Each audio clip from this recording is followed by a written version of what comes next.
Welcome back. You're still tuned in to Salam Media with myself, Salalo Makwidi. The time is 8:46, and we're still coming to you live from our headquarters here in Johannesburg. And in a bit, we'll be focusing on the ongoing post-election protests out in Mozambique. And this is following the 2024 elections. There have been government shutdowns and internet restrictions that have reportedly obstructed access to critical social media platforms and messaging services, impeding citizens' rights to information, free expression, and peaceful assembly. Since October 25th, these restrictions have left business owners, students, and other dependent on internet services struggling with many unable to communicate, study, or maintain their livelihoods.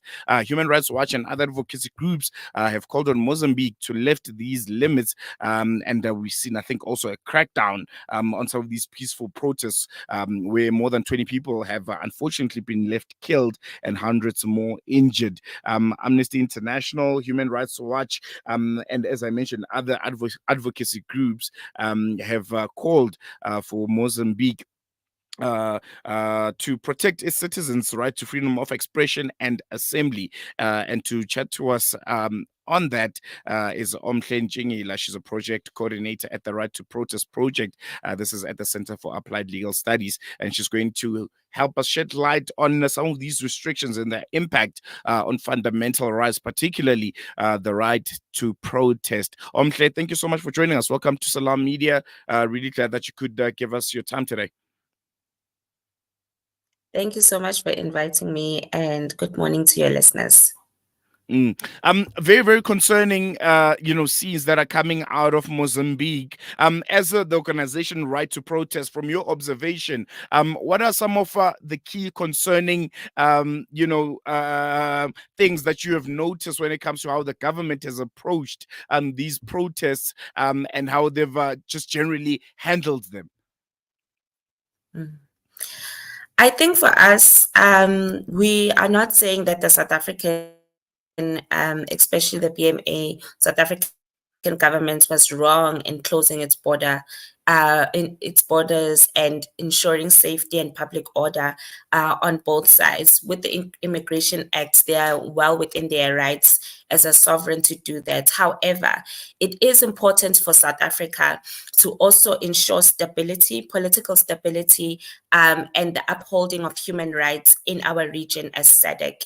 And we've seen that Mozambique, first of all, the government has closed down the internet, has digitally isolated citizens and protesters.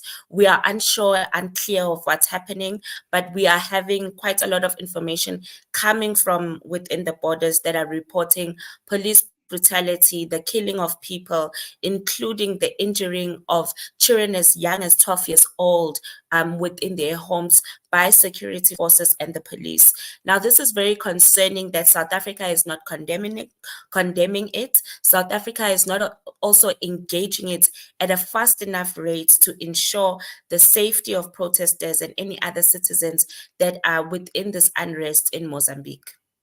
I want to focus a bit on these internet shutdowns, and I think it's a strategy that we've seen a lot of governments across the world when there's seemingly civil unrest have resorted to. The government of Mozambique has cited national security as a reason for these restrictions.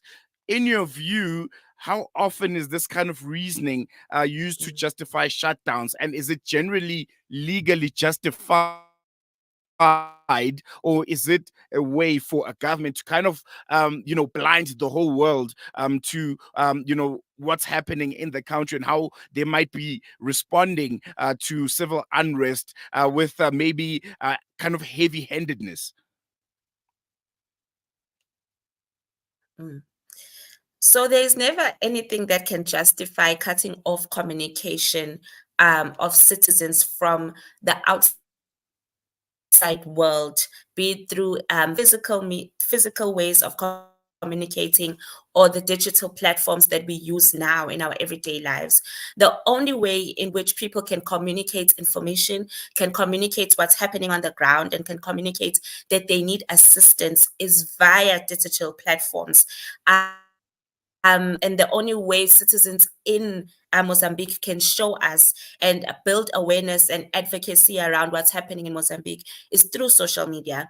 And the only instances that we've seen governments use internet shutdowns is when the dissent is opposing governments, or when governments are trying to preserve their power in those particular countries. We've seen this huge leaping exercise across the regional bloc of West Africa, ECOWAS, Senegal, Niger, Togo, even sometimes Nigeria, where throttling is happening, where internet shutdowns are happening, and we cannot see what protesters are really, on the streets about, or what's happening to them. And now this has been happening in Mozambique, and it's been for the past 12 days, where the internet has been unstable, where it's been taken away, and where citizens' rights and their rights to protest online is been taken away. And this is a really serious and grave human rights violation that we as the Right to Protest are condemning, and are asking again Mozambique to bring back protesters online, so we actually see what's happening and we can actually confirm how we can help. And I really do believe this is something that is really going to start happening even more often in our SADC region than we think. Really concerning indeed. Omhle, we unfortunately run out of time. Thank you so much for joining us and giving us your time and painting that picture for us. Thank you. Thank you so much. There we go. Omhle Ntshingila, project coordinator at the Right to Protest. And I think painting quite a grim picture there about what's happening just a few doorsteps away from our own doorstep, Mozambique, where there's seemingly, government internet shutdowns, and there's quite a heavy-handedness on how they've been dealing with the post-election protests that have rocked the country. Almost 20 people already have been confirmed dead, and hundreds more have been injured. Something that South Africa definitely needs to take serious because it's not that far away from us. Hey, it's just here, a few steps away. And if our government doesn't act, and if civil organizations in the country don't act, we all know what happened during the Arab Spring. Spillovers do happen, and the whole region, as SADC, might be affected by this. We're going to take a quick break. When we come back, News and Views continues. We are here in the middle of a Zahra neighborhood. The whole neighborhood is already destroyed. More than 17 towers are down. Here, as you can see, the firefighters trying their best to help. The people are still under the rubble. A lot of the people. Join Hamza on his exclusive South African tour as he shares his personal experiences, never before seen footage, and powerful insights on the ongoing genocide in Gaza. This is more than just a talk.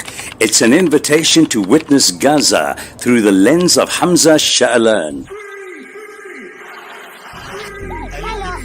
Don't miss this opportunity to meet the photojournalist who brought Gaza's pain and perseverance to the world in its darkest moments. Follow Salam Media on social media.